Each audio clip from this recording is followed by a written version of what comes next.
जय बाबा केदार, जय बाबा केदार, जय बाबा केदार।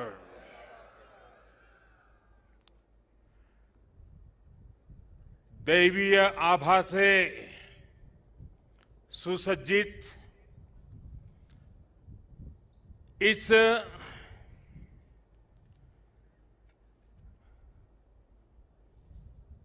पवित्र कार्यक्रम में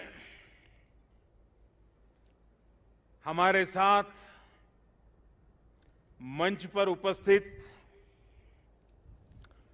सभी वरिष्ठ महानुभाव,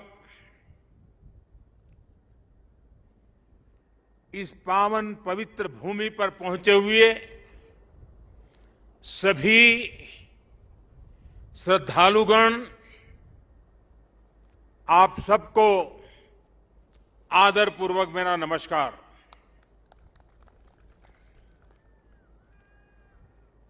आज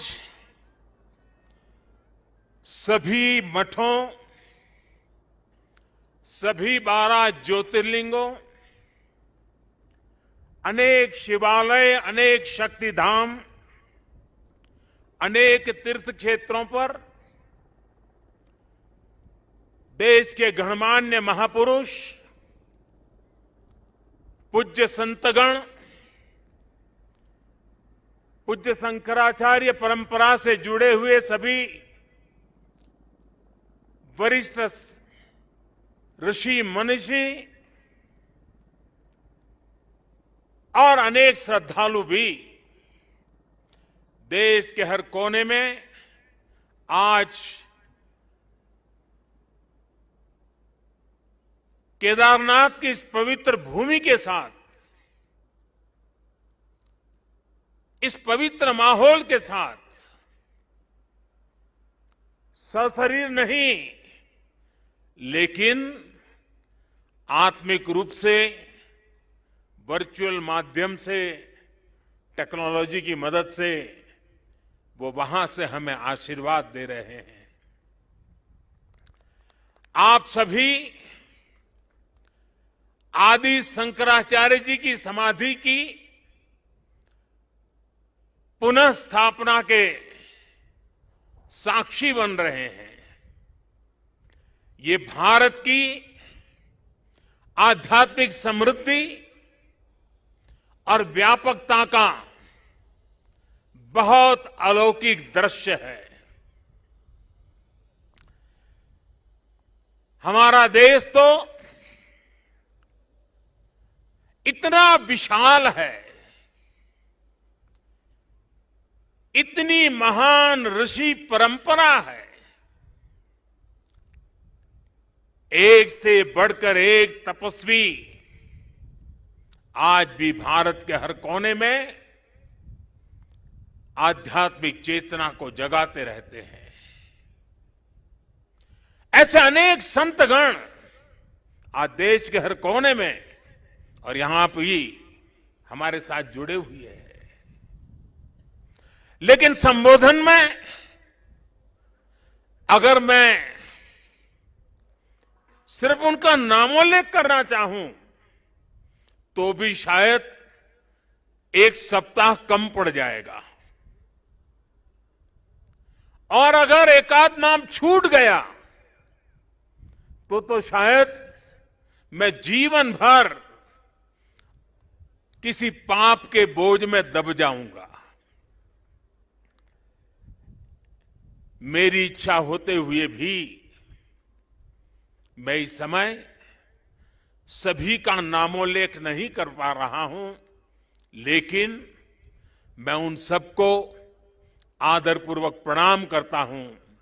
वे जहां से इस कार्यक्रम में जुड़े हैं, उनके आशीर्वाद हमारी बहुत बड़ी शक्ति है। अनेक पवित्र कार्य करने के लिए उनके आशीर्वाद हमें एक शक्ति देंगे, ये मेरा पूरा भरोसा है।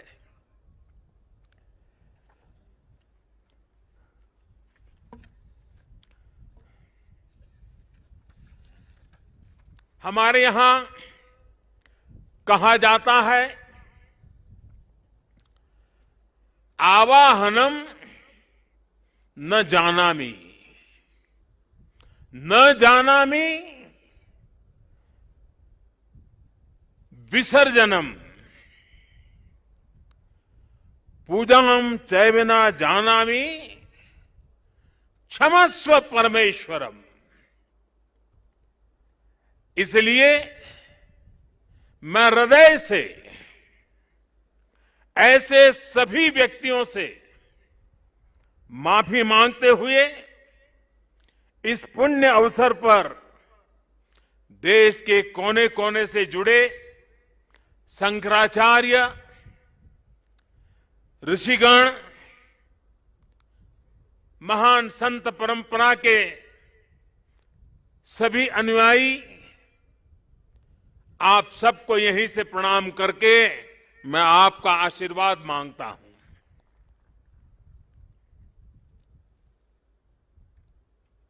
साथियों, हमारी उपनिषदों में आदि शंकराचार्य जी की रचनाओं में कई जगह नेति नेति, जब भी देखो नेति नेति, एक ऐसा भाव विश्व, नेति नेति कहकर एक भाव विश्व का विस्तार दिया गया है। रामचरितमानस को भी अगर हम देखें तो उसमें भी इस बात को दोहराया गया है, अलग तरीके से कहा गया है। रामचरितमानस में कहा गया है कि अभिगत अकथ अपार, अभिगत अकथ अपार, नेति नेति नित निगम कह, नेति नेति नित निगम कह।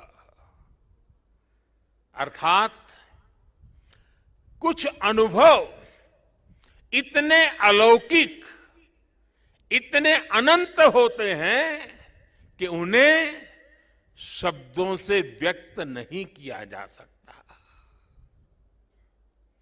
बाबा केदारनाथ की शरण में आकर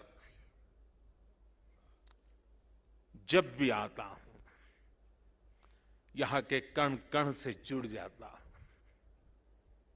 यहां की हवाएं, ये हिमालय की चोटियां,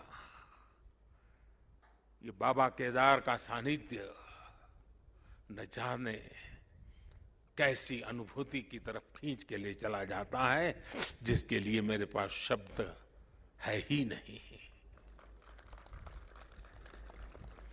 दीपावली के पवित्र पर्व पर कल मैं सीमा पर अपने सैनिकों के साथ था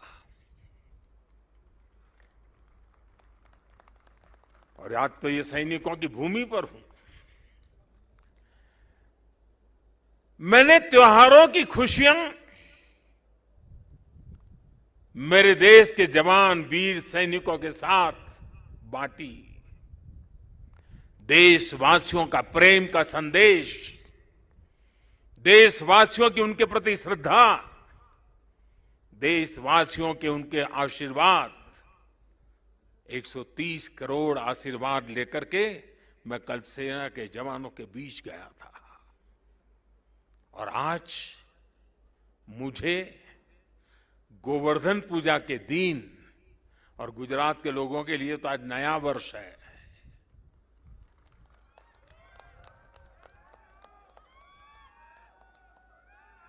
गोवर्धन पूजा के दिन केदारनाथ जी में दर्शन पूजन करने का मुझे सौभाग्य मिला है। बाबा केदार के दर्शन के साथ ही अभी मैंने आदि शंकराचार्य जी की समाधि स्थान, वहां कुछ पल मैंने बिताए। एक दिव्य अनुभूति का वो पल था।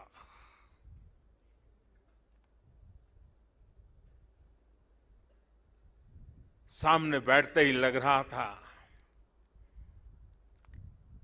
कि आदि शंकर की आंखों से वो तेज पुंज, वो प्रकाश पुंज प्रवाहित हो रहा है जो भव्य भारत का विश्वास जगा रहा है।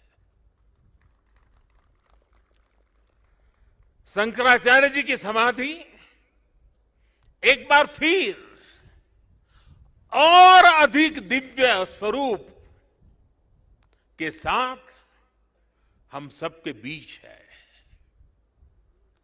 इसके साथ ही सरस्वती तट पर घाट का निर्माण भी हो चुका है और मंदाकिनी पर बने पुल से गरुड़ चट्टी उस मार्ग को भी सुगम कर दिया गया है। और गरुड़ चट्टी का तो मेरा विशेष नाता भी रहा है। यहाँ एक दो लोग हैं पुराने जो पहचान जाते हैं। मैंने आपके दर्शन किए, मुझे अच्छा लगा। साधु तो चलता भला, यानी पुराने लोग तो चले गए हैं। कुछ लोग इस स्थान को छोड़ के चले गए, कुछ लोग इस धरा को छोड़ करके चले गए। अब मंदाकिनी के किनारे बाढ़ से सुरक्षा के लिए जिस दीवार का निर्माण किया गया है, इससे श्रद्धालुओं की यात्रा अब और सुरक्षित होगी। तीर्थ पुरोहितों के लिए नए बने आवासों से उन्हें हर मौसम में सुविधा होगी। भगवान केदारनाथ की सेवा उनके लिए अब कुछ सरल होगी, कुछ आसान होगी। और मैंने तो पहले देखा है, कभी प्राकृतिक आपदा आ जाती थी तो यात्री यहां फंस जाते थे, तो इन पुरोहितों के घरों में ही एक एक कमरे में इतने लोग अपना समय बिताते थे। और मैं देखता था ये हमारे पुरोहित खुद बाहर ठंड में ठिठुरते थे, लेकिन अपने जो यजमान आते थे, जो अपने उनकी चिंता करते थे। मैंने सब देखा हुआ है, उनके भक्ति भाव को मैंने देखा हुआ है। अब उन मुसीबतों से उनको मुक्ति मिलने वाली है। साथियों, आज यहां यात्री सेवाओं और सुविधाओं से जुड़ी कई योजनाओं का शिलान्यास भी हुआ है। पर्यटक सुविधा केंद्र का निर्माण हो, यात्रियों की और इस इलाके के लोगों की सुविधा के लिए आधुनिक अस्पताल हो, सारी सुविधाओं वाला अस्पताल हो, रेंज सेंटर हो, ये सभी सुविधा श्रद्धालुओं की सेवा का माध्यम बनेगी। उनके तीर्थाटन को अब कष्ट से मुक्त, केदार से युक्त, जय भोले के चरणों में लीन होने का यात्रियों को एक सुखद अनुभव होगा। साथियों, बरसों पहले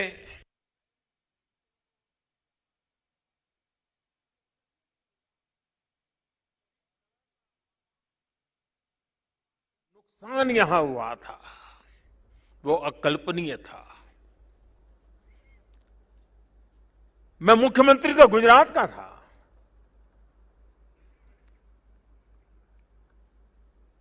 लेकिन मैं अपने आप को रोक नहीं पाया था। मैं यहां दौड़ा चला आया था। मैंने अपनी आंखों से उस तबाही को देखा था,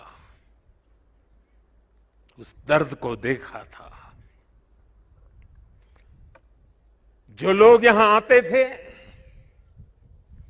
वो सोचते थे कि क्या अब ये हमारा केदार धाम या हमारा केदारपुरी फिर से उठ खड़ा होगा क्या? लेकिन मेरे भीतर की आवाज कह रही थी, ये पहले से अधिक आन बान शान के साथ खड़ा होगा।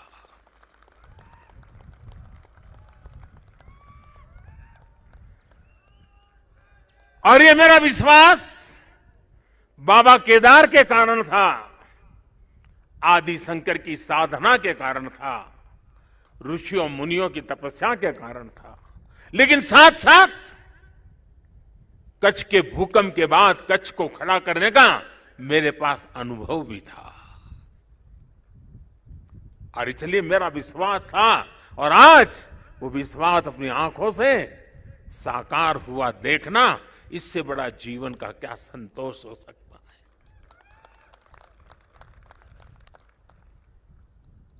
मैं इसे अपना सौभाग्य मानता हूं कि बाबा केदार ने, संतों के आशीर्वाद ने, इस पवित्र धरती ने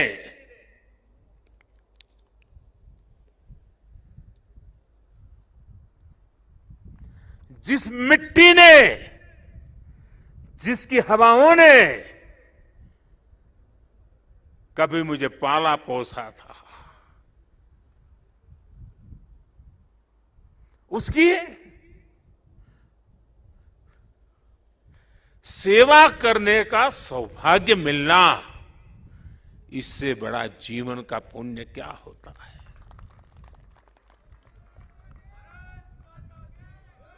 इस आदि भूमि पर शाश्वत के साथ आधुनिकता का ये मेल, विकास के ये काम भगवान शंकर की सहज कृपा का ही परिणाम है। ये ईश्वर नहीं क्रेडिट ले सकता, इंसान क्रेडिट नहीं ले सकता, ईश्वर कृपा ही इसकी हकदार है।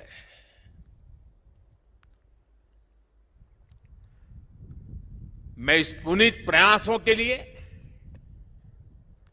उत्तराखंड सरकार का, हमारे ऊर्जावान नौजवान मुख्यमंत्री धामी जी का, और इस कामों की जिम्मेदारी उठाने वाले सभी लोगों का भी आज हृदय से धन्यवाद करता हूं, जिन्होंने एड़ी चोटी का जोर लगा करके इस सपनों को पूरा किया है। मुझे पता है यहां बर्फबारी के बीच भी किस तरह, यानी पूरा साल भर काम करना मुश्किल है, यहां बहुत कम समय मिलता है, लेकिन बर्फबारी के बीच भी मेरे हमारे श्रमिक भाई बहन जो पहाड़ों के नहीं थे, बाहर से आए थे, वे ये ईश्वरीय कार्य मान करके बर्फ वर्षा के बीच भी, माइनस टेम्परेचर के बीच भी काम छोड़ करके जाते नहीं थे, काम करते रहते थे, तब जाकर के ये काम हो पाया है।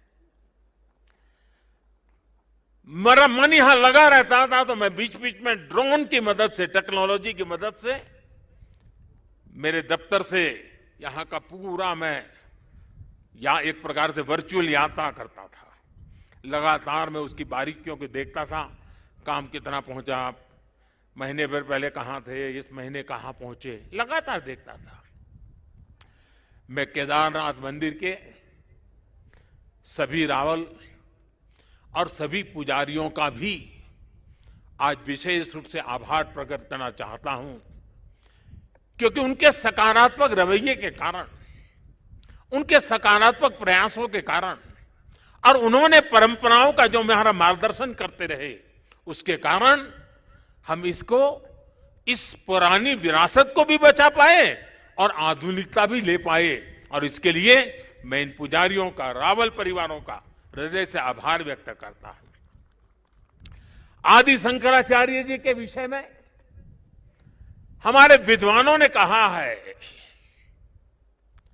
शंकराचार्य के लिए हर विद्वान ने कहा है, शंकरो शंकरः साक्षात, अर्थात आचार्य शंकर साक्षात भगवान शंकर का ही स्वरूप थे। ये महिमा, ये देवत्व आप उनके जीवन के हर क्षण हम अनुभव कर सकते हैं। उसकी तरफ जरा नजर करें तो सारी स्मृतियां सामने आ जाती हैं। छोटी सी उम्र में, बालक उम्र में अद्भुत बोध, बाल उम्र से ही शास्त्रों का, ज्ञान का, विज्ञान का निरंतर चिंतन, और जिस उम्र में एक साधारण मानवी साधारण रूप से संसार की बातों को थोड़ा देखना समझना शुरू करता है, थोड़ी जागृति का प्रारंभ होता है, उस उम्र में वो वेदांत की गहराई को, उसके गुढ़ार्थ को सांगोपांग विवेचन, उसकी व्याख्या अविरत रूप से किया करते थे। ये शंकर के भीतर साक्षात, शंकर के भीतर साक्षात शंकरत्व का जागरण के सिवा कुछ नहीं हो सकता है। ये शंकरत्व का जागरण था। यहां संस्कृत और वेदों के बड़े बड़े पंडित यहां भी बैठे हैं और वर्चुअली भी हमारे साथ जुड़े हैं। आप जानते हैं कि शंकर का संस्कृत में अर्थ बड़ा सरल है। शंकर का अर्थ संस्कृत में होता है शम करोति स शंकर, यानी जो कल्याण करे वही शंकर है। इस कल्याण को भी आचार्य शंकर ने प्रत्यक्ष प्रमाणित कर दिया था।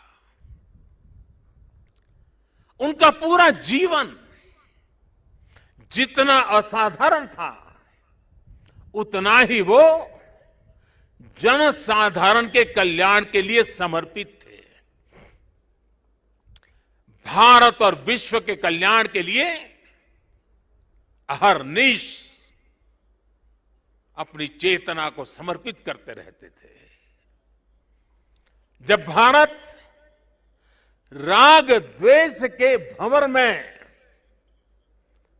फंस करके अपनी एकजुटता को खो रहा था, तब यानी कितना दूर का संत देखते हैं, तब शंकराचार्य जी ने कहा था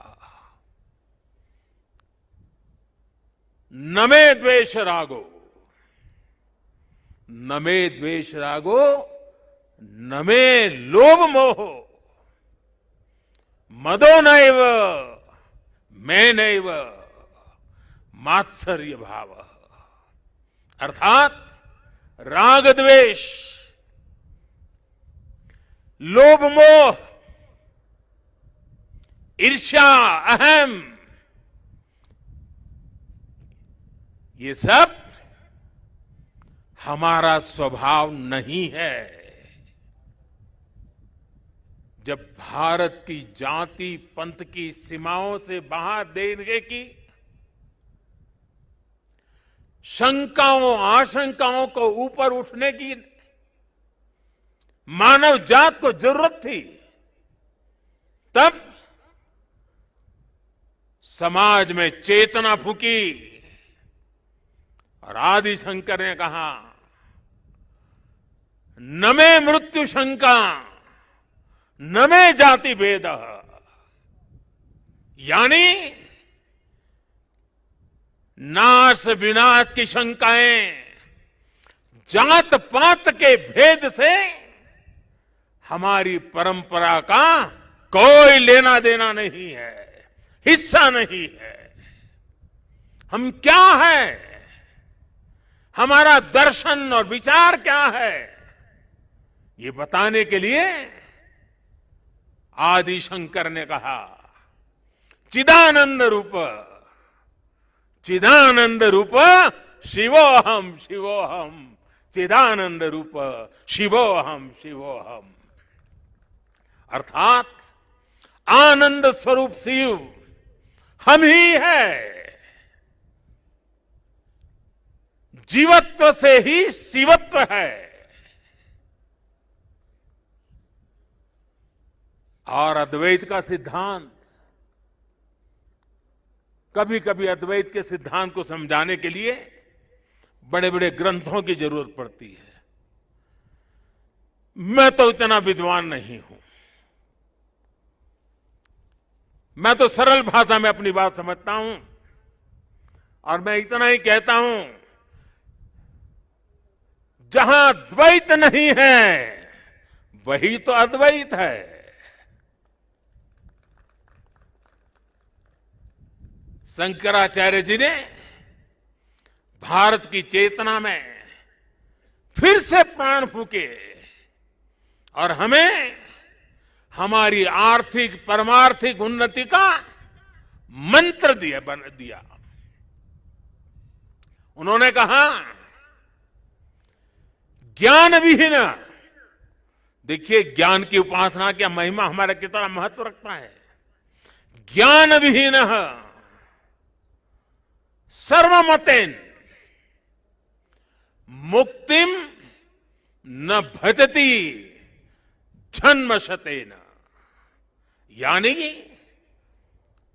दुख कष्ट और कठिनाइयों से हमारी मुक्ति का एक ही मार्ग है और वो है ज्ञान।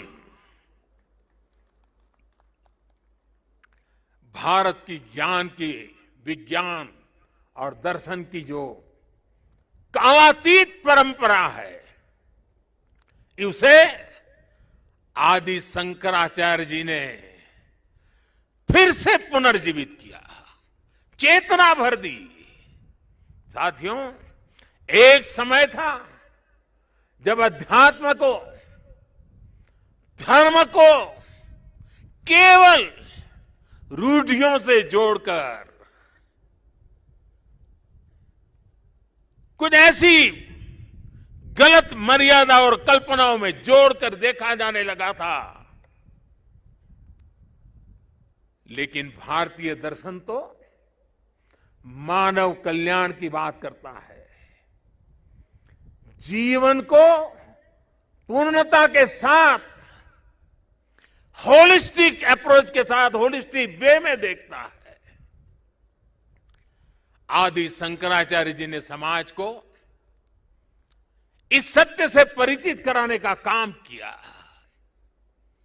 उन्होंने पवित्र मठों की स्थापना की, 4 धामों की स्थापना की, 12 ज्योतिर्लिंगों का पुनर्जागृति का काम किया।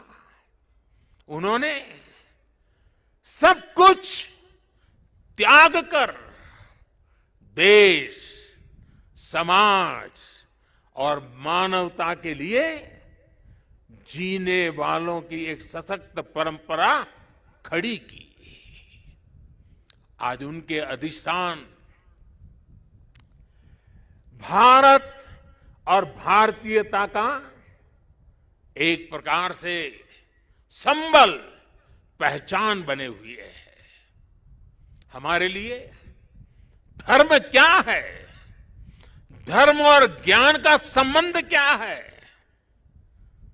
और इसीलिए तो कहा गया है अथा तो ब्रह्म जिज्ञासा, अथा तो ब्रह्म जिज्ञासा। इसका मंत्र देने वाली उपनिषदीय परंपरा क्या है? तो हमें पल प्रतिपल प्रश्न करना सिखाती है। और तभी तो बालक नचिकेता यम के दरबार में जाकर के यम की आंख में आंख मिला करके पूछ देता है, यम को पूछ देता है, व्हाट इज डेथ, मृत्यु क्या है बताओ। प्रश्न पूछना, ज्ञान अर्जित करना, अथा तो धर्म जिज्ञासा।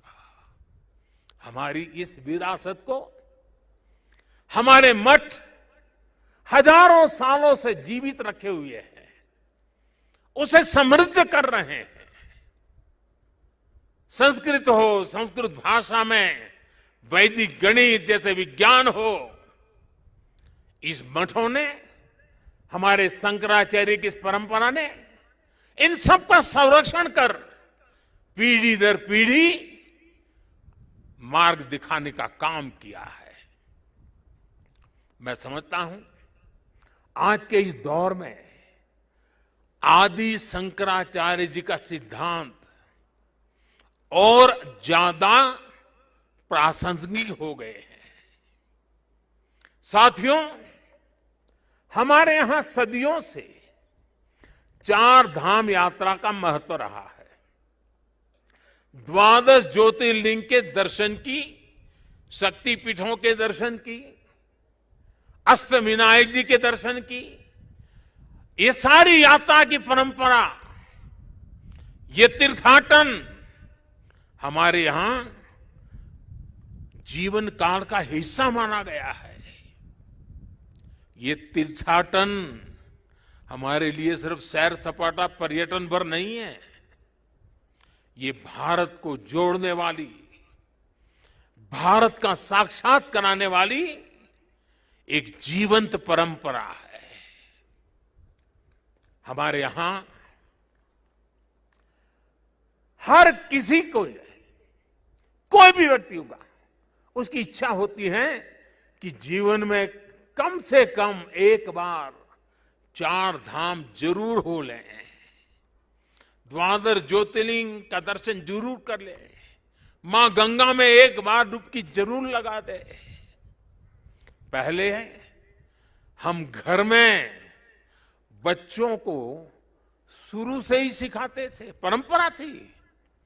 बच्चों को घर में सिखाया जाता था, सौराष्ट्रे सोमनाथ श्रीशैले मल्लिकार्जुनम, बचपन में सिखाया जाता था। 12 ज्योतिर्लिंग का ये मंत्र घर बैठे बैठे एक बृहत भारत का, विशाल भारत का हर दिन यात्रा करा देता था। बचपन से ही देश के इस अलग अलग हिस्सों से जुड़ाव एक सहज संस्कार बन जाता था। ये आस्था, ये विचार पूरब से पश्चिम तक, उत्तर से दक्षिण तक भारत की एक जीवित इकाई में बदल देता है। राष्ट्रीय एकता की ताकत को बढ़ाने वाला एक भारत श्रेष्ठ भारत का भव्य दर्शन सहज जीवन व्यवस्था का हिस्सा था। बाबा केदारनाथ के दर्शन करके हर श्रद्धालु एक नई ऊर्जा लेकर जाता है। साथियों, आदि शंकराचार्य की विरासत को, इस चिंतन का आज देश अपने लिए एक प्रेरणा के रूप में देखता है। अब हमारी संस्कृति के, हमारी इस विरासत को, आस्था के केंद्रों को इसी गौरव भाव से देखा जा रहा है जैसा देखा जाना चाहिए था। आज अयोध्या में भगवान श्री राम का भव्य मंदिर पूरे गौरव के साथ बन रहा है। अयोध्या को उसका गौरव सदियों के बाद वापस मिल रहा है। अभी 2 दिन पहले अयोध्या में दीपोत्सव का भव्य आयोजन और पूरी दुनिया ने उसे देखा है। भारत का प्राचीन सांस्कृतिक स्वरूप कैसा रहा होगा, आज हम इसकी कल्पना कर सकते हैं। इसी तरह उत्तर प्रदेश में ही काशी का भी कायाकल्प हो रहा है। विश्वनाथ धाम का कार्य बहुत तेज गति से अब तो पूर्णता की तरफ आगे बढ़ रहा है। बनारस में सारनाथ, नजदीक में कुशीनगर, बोध गया, यहां सब जगह पे एक बुद्ध सर्किट के अंतर्राष्ट्रीय पर्यटन को आकर्षित करने के लिए, विश्व के बुद्ध के भक्तों को आकर्षित करने के लिए एक बहुत तेजी से काम चल रहा है। भगवान राम से जुड़े जितने भी तीर्थ स्थान है उनको भी जोड़ करके एक पूरा सर्किट बनाने का काम भी आज चल रहा है। मथुरा वृंदावन में भी विकास के साथ साथ यहां की शुचिता, पवित्रता को लेकर संतों की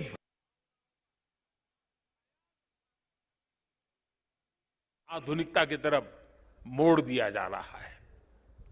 इतना सब आज इसलिए हो रहा है क्योंकि आज का भारत आदि शंकराचार्य जैसे हमारे मनीषियों के निर्देशों में श्रद्धा रखते हुए, उस पर गौरव करते हुए आगे बढ़ रहा है।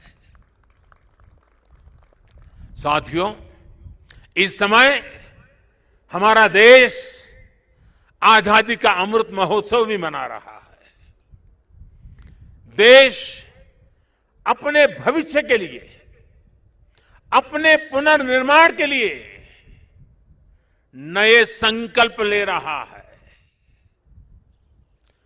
अमृत महोत्सव के इस संकल्पों में से आदि शंकराचार्य जी को हम एक प्रकार से अपनी बहुत बड़ी प्रेरणा के रूप में देख सकते हैं। अब देश अपने लिए बड़े लक्ष्य तैयार करता है। कठिन समय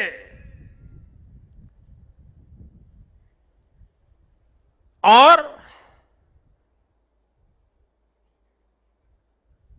सिर्फ समय नहीं, समय की सीमा भी हम निर्धारित करते हैं। तो कुछ लोग कहते हैं कि इतने कम समय में ये सब कैसे होगा। कभी कभी लोग ये भी कहते हैं, अरे यार होगा भी कि नहीं होगा। और तब मेरे भीतर से एक ही आवाज आती है, 130 करोड़ देशवासियों की आवाज मुझे सुनाई देती है और मेरे मुंह से यही निकलता है, एक ही बात निकलती है, समय के दायरे में बंधकर भयभीत होना अब भारत को मंजूर नहीं है। आप देखिए, आदि शंकराचार्य जी को छोटी सी आयु थी, घर बार परिवार छोड़ दिया, सन्यासी बन गए। कहां केरल का कालड़ी और कहां केदार, कहां से कहां चल पड़े, सन्यासी बने। बहुत ही कम आयु में इस पवित्र भूमि में उनका शरीर इस धरती से विलीन हो गया। अपने इतने कम समय में उन्होंने भारत के भूगोल को चैतन्य कर दिया, भारत के लिए नया भविष्य गढ़ दिया। उन्होंने जो ऊर्जा प्रज्वलित की वो आज भी भारत गतिमान बनाए हुए है। आने वाले हजारों साल तक ये गतिमान बनाए रखेगी। इसी तरह स्वामी विवेकानंद जी को देखिए, स्वाधीनता संग्राम में अनेक सेनानियों को देखिए। ऐसी कितनी ही महान आत्माएं, महान विभूतियां इस धरती पर आकर यहां प्रकट हुई, जिन्होंने समय की सीमाओं का उल्लंघन कर छोटे से कालखंड में कई कई युगों को गढ़ दिया। ये भारत इन महान विभूतियों की प्रेरणाओं पर चलता है। हम शाश्वत को एक प्रकार से स्वीकार करते हुए हम क्रियाशीलता पर विश्वास करने वाले लोग हैं।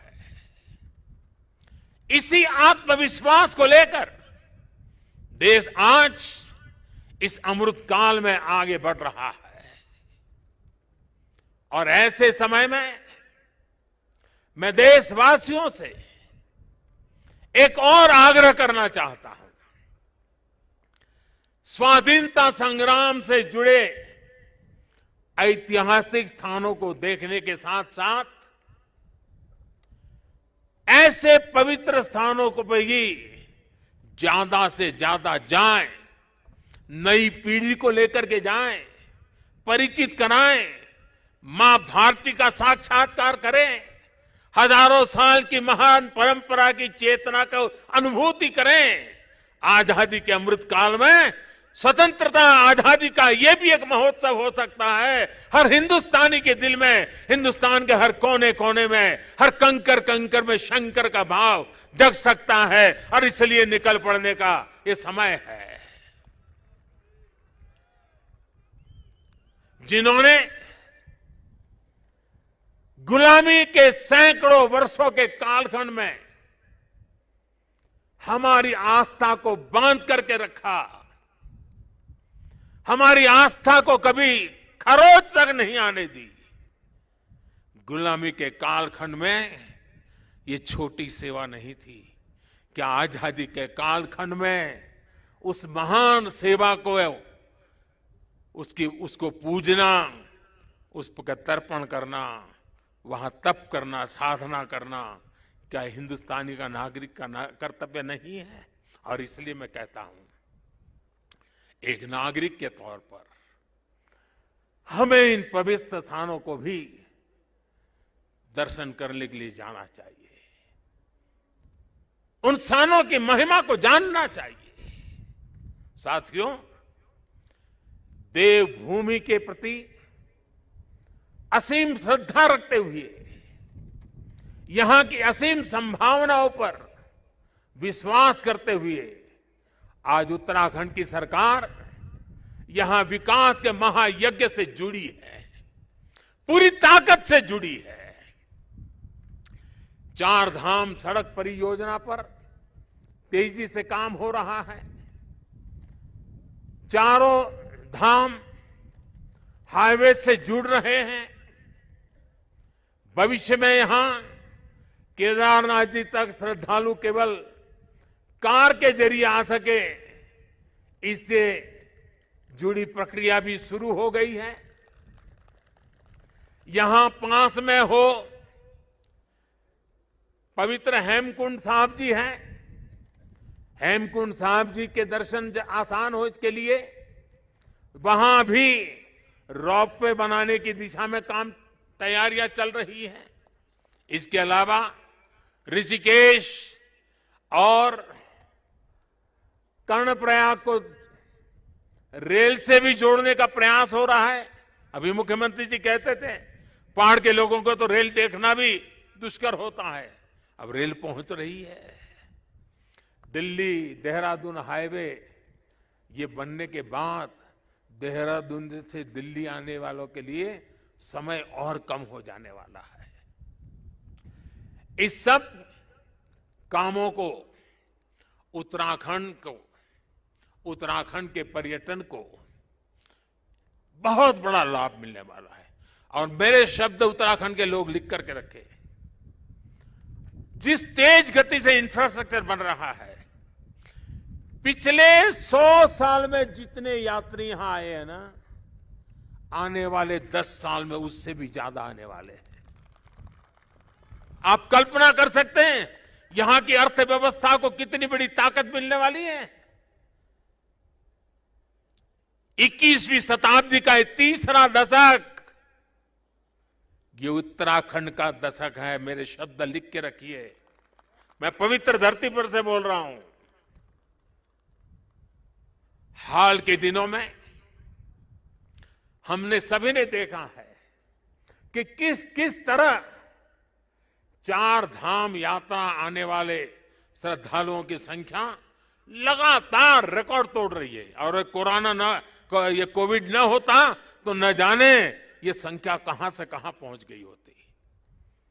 उत्तराखंड में मुझे ये भी बहुत खुशी हो रही है, खासकर मेरी माताएं बहनें, और पहाड़ में तो माताओं बहनों की ताकत का एक अलग ही सामर्थ्य होता है। जिस प्रकार से उत्तराखंड के छोटे छोटे स्थानों पर प्रकृति की गोद में होम स्टे का नेटवर्क बन रहा है, सैकड़ों होम स्टे बन रहे हैं। माताएं बहनें और लोग भी जो यात्री आते हैं वे भी होम स्टे को पसंद करने लगे हैं।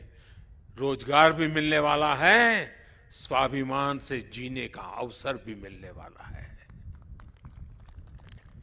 यहां की सरकार जिस तरह विकास के कार्यों में जुटी है, इसका और एक लाभ हुआ है। यहां वरना तो हम हमेशा सुनते थे पहाड़ का पानी और पहाड़ की जवानी कभी पहाड़ के काम आती नहीं। मैंने इस बात को बदला है। अब पानी भी पहाड़ को काम आएगा, जवानी भी पहाड़ को काम आएगी। पलायन रुकना है। एक के बाद एक जो निर्णय हो रहे हैं, पलायन रुकना है। मान के चलिए साथियों, मेरे नौजवान दोस्तों, ये दशक आपका है, उत्तराखंड का है, उज्जवल भविष्य का है। बाबा केदार के आशीर्वाद हमारे साथ है। ये देवभूमि, मातृभूमि की रक्षा करने वाले अनेकों वीर बेटे बेटियों की ये जन्मस्थली भी है। यहां का कोई घर, कोई गांव ऐसा नहीं है जहां पराक्रम की कोई गाथा का परिचय न हो। आज देश जिस तरह अपनी सेनाओं का आधुनिकीकरण कर रहा है, उन्हें आत्मनिर्भर बना रहा है, उससे हमारे वीर सैनिकों की ताकत और बढ़ रही है। आज उनकी जरूरत को, उनकी अपेक्षाओं को, उनके परिवार की आवश्यकताओं को बहुत प्राथमिकता देकर के काम किया जा रहा है। ये हमारे ही सरकार है जिसने 1 रैंक 1 पेंशन की 4 दशक पुरानी मांग को पिछली शताब्दी की मांग इस शताब्दी में मैंने पूरी की। मुझे संतोष है, मेरे देश की सेना के जवानों के लिए मुझे सेवा करने का मौका मिला। इसका लाभ तो उत्तराखंड के करीब करीब हजारों परिवारों को मिला है, निवृत्त सैनिक परिवारों को मिला हुआ है। साथियों, उत्तराखंड ने कोरोना के खिलाफ लड़ाई में जिस तरह का अनुशासन दिखाया, वो भी बहुत अभिनंदनीय है, सराहनीय है। भौगोलिक कठिनाइयों को पार कर आज उत्तराखंड के लोगों को 100% सिंगल डोज का लक्ष्य हासिल कर लिया है। ये उत्तराखंड को ताकत का दर्शन कराता है, उत्तराखंड के सामर्थ्य को दिखाता है। और जो लोग पहाड़ों से परिचित हैं ना, उनको पता है कि काम आसान नहीं होता है।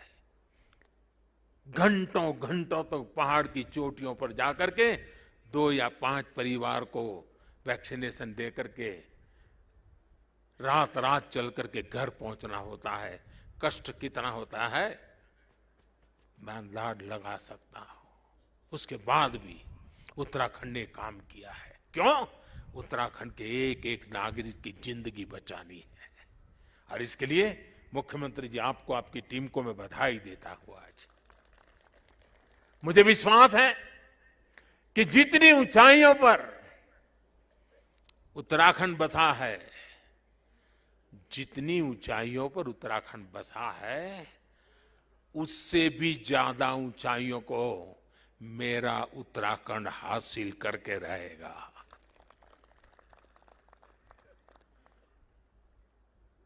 बाबा केदार की भूमि से, आप सबके आशीर्वाद से, देश के कोने कोने से संतों के, महंतों के, ऋषियों के, मुनियों के, आचार्यों के आशीर्वाद के साथ आज इस पवित्र धरती से अनेक संकल्पों के साथ हम आगे बढ़े। आजादी के अमृत महोत्सव में देश को नई ऊंचाई पर ले जाने का संकल्प हर कोई करे। दिवाली के बाद एक नया उमंग, नया प्रकाश, नई ऊर्जा हमें नया करने की ताकत दें। मैं एक बार फिर भगवान केदारनाथ के चरणों में, आदि शंकराचार्य जी के चरणों में प्रणाम करते हुए आप सभी को मैं एक बार फिर दिवाली के इस महापर्व से लेकर के छठ पूजा तक अनेक पर्व आ रहे हैं, अनेक पर्वों के लिए अनेक अनेक शुभकामनाएं देता हूं। मेरे साथ प्यार से बोलिए, भक्ति से बोलिए, जी भर करके बोलिए, जय केदार, जय केदार, जय केदार। धन्यवाद। आपका बहुत बहुत धन्यवाद माननीय प्रधानमंत्री जी। आपने अपना बहुमूल्य समय